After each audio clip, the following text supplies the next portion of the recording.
నందన్ ఈరోజు గీతా జయంతి. ఆ స్టోరీ ఏంటో తెలుసుకుందామా? లాంగ్ లాంగ్ ఎగో రాజు ఉండేవాడంట నాన్న. ఆయన పేరు అర్జునుడు. Is a strong and kind person అనమాట. రా అయితే అర్జునుడికి ఒకసారి యుద్ధం చేయాల్సి వచ్చిందంట. ఆ యుద్ధం చేయాలంటే ఆయనకి చాలా బాధగా ఉంది. కన్‌ఫ్యూజ్డ్ అండ్ సాడ్‌గా ఉన్నాడంట. ఎందుకు? ఎవరితో యుద్ధం చేయాలి? ఆ యుద్ధం చేసే వాళ్ళందరూ వాళ్ళ ఫ్రెండ్స్ అండ్ ఫ్యామిలీ అంట.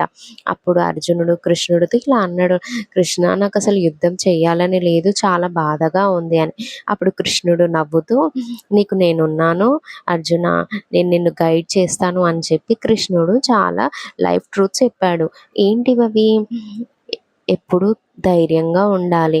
మన డ్యూటీ మనం నిర్వర్తించాలి. కామ్‌గా, ప్రశాంతంగా ఉండాలి. లైఫ్‌లో ఎన్ని కష్టాలొచ్చినా. ఎప్పుడు మనల్ని మనం నమ్ముకోవాలి. మనం చేసే పని పైన ధ్యాస ఉండాలి. కానీ రిజల్ట్స్ పైన కాన్సంట్రేట్ చెయ్యొద్దు అని చెప్పాడు.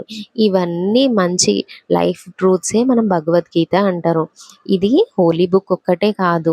It is a book for guidance. ప్రతి ఒక్కరికి గైడ్ చేస్తుంది లైఫ్‌లో ఎలా ఉండాలి అనేది. ఇదంతా విన్న తర్వాత కృష్ణుడు మంచిగా స్ట్రాంగ్‌గా అయ్యి, కాన్ఫిడెంట్‌గా ఉండి యుద్ధం చేసి గెలిచాడు. అందుకని ఈరోజు మనము కృష్ణుడు అర్జునుడికి చెప్పిన రోజు, భగవద్గీత గురించి చెప్పిన రోజు కాబట్టి మనము గీతా జయంతి సెలబ్రేట్ చేసుకుంటాము. హ్యాపీ గీతా జయంతి.